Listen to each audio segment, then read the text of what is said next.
जो भी आतंकवादी मारा जाएगा उसी जगह पे संपूर्ण धार्मिक सम्मान और रीति रिवाज के साथ वहीं दफना दिया जाएगा। जिसका परिवार का जन पाकिस्तान बैठकर आतंकवाद को प्रोत्साहन देता है, उसके परिवार में किसी को नौकरी नहीं मिलेगी।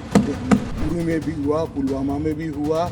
हमने सर्जिकल स्ट्राइक और एयर स्ट्राइक कर घर में घुसकर जवाब देने का, हथियार डाल दे, मेन स्ट्रीम में आए, स्वागत है उनका। मैं आज भी कहता हूं, नॉर्थ ईस्ट में कई लोग हथियार डालकर मेन स्ट्रीम में आए हैं। मान्यवर, मैं आज बताना चाहता हूं आपको, इसलिए बताना चाहता हूं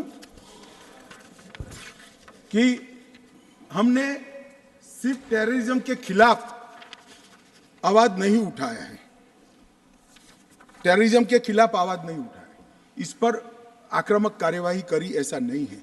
हमने टेररिज्म की इको सिस्टम को खत्म करने का काम किया। जो टेररिज्म को फाइनेंस करते थे उन पर भी काम किया है। एनआईए द्वारा टेरर फाइनेंस के केस 32 रजिस्टर किए गए 2014 के पहले, एक भी केस। स्टेट इन्वेस्टिगेशन एजेंसी ने टेरर फाइनेंस के केस 51 रजिस्टर किए। पहले स्टेट इन्वेस्टिगेशन एजेंसी की जरूरत ही महसूस नहीं की गई थी।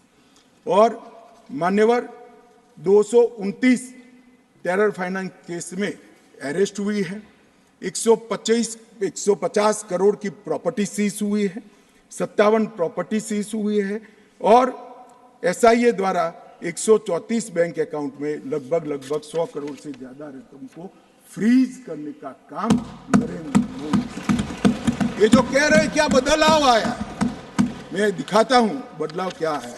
मान्यवर, आज मैं इतना कह रहा हूं कि हमने एक बहुत बड़ा कठोर निर्णय सुरक्षा की दृष्टि से हमने उठाए हैं। मान्यवर, मैं आज बताना चाहता हूं, पहले 2014 के पहले और आर्टिकल 370 नाबूद होने के पहले आपने देखा होगा आतंकवादियों के जनाजों में 25-25 हजार की भीड़ आती। मैं सभी सदस्यों को कहना चाहता हूं, एक भी दृश्य अभी देखा है 370 के बाद? ना, कोई नहीं करता साहब, क्योंकि हमने निर्णय किया है जो भी आतंकवादी मारा जाएगा उसी जगह पे संपूर्ण धार्मिक सम्मान और रीति रिवाज के साथ वहीं दफना दिया जाएगा। स्टोन पेल्टिंग क्यों कम हुई? जितनी नौकरियों की एडवर्टाइज है, इसमें सरकार ने तय कर लिया है कि स्टोन पेल्टिंग का एक भी केस अगर रजिस्टर है तो वो परिवार में से किसी को नौकरी नहीं मिलेगी। क्यों ये विदेश भागकर आतंकवाद करते हैं वो लोग डरे हैं? क्योंकि हमने तय किया है जिसका परिवार का जन पाकिस्तान बैठकर आतंकवाद को प्रोत्साहन देता है, उसके परिवार में किसी को नौकरी नहीं मिलेगी। मान्यवर, हमने तय किया है कि जो टेलीफोन रिकॉर्ड के आधार पर प्रस्तापित होता है कि किसी का परिवार का व्यक्ति लिप्त है आतंकवाद को बढ़ावा देने में, तो नौकरी में है तो भी उसको डिसमिस करने के सर्विस रूल्स हमने बनाए। मान्यवर, जीरो टेरर प्लान और कंप्लीट एरिया डोमिनेशन के माध्यम से पूरे टेररिस्ट प्रभावित क्षेत्र को आज हमने सुरक्षित करने का काम किया है। मान्यवर, आज मैं कहना चाहता हूं, जेल अड्डा बनकर पड़ी रही थी।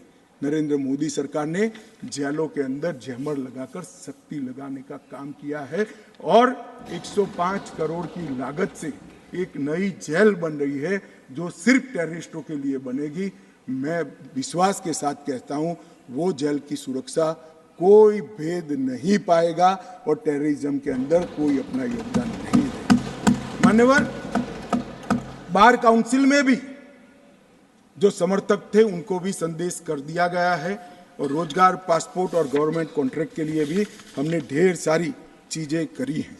मान्यवर, आदत पड़ गई थी, हमले हो तो बुला देना, इधर उधर कोई बड़ा एक्शन ले लेना जिससे दूसरे दिन के अखबार के टाइटल बदल जाए। हम छिपाने में विश्वास नहीं करते हैं। मान्यवर, हमारे समय में भी हमले हुए शुरू में, क्योंकि पुरानी आदत पड़ी थी। उरी में भी हुआ, पुलवामा में भी हुआ। हमने सर्जिकल स्ट्राइक और एयर स्ट्राइक कर घर में घुसकर जवाब देने का है। हमें संवेदनशीलता, कश्मीर के युवाओं के लिए, मगर संवेदनशीलता की व्याख्या टेररिज्म के लिए नहीं। माफ करना दिग्विजय जी, टेररिस्टों के लिए हमारे मन में कोई संबंध नहीं। हथियार डाल दे, मेन स्ट्रीम में आए, स्वागत है उनका। मन मैं आज भी कहता हूं, नॉर्थ ईस्ट में कई लोग हथियार डालकर मेन स्ट्रीम में आए हैं। अगर कश्मीर में भी युवा भले हाथ में हथियार पकड़ा हो, हथियार डाल दे, कानून की अदालत के शरण में आए, हम उसका स्वागत करते हैं। संवेदना से हमारा हृदय भरपूर। मान्यवर, हमने जो किया है वो युवाओं के लिए किया है। मान्यवर,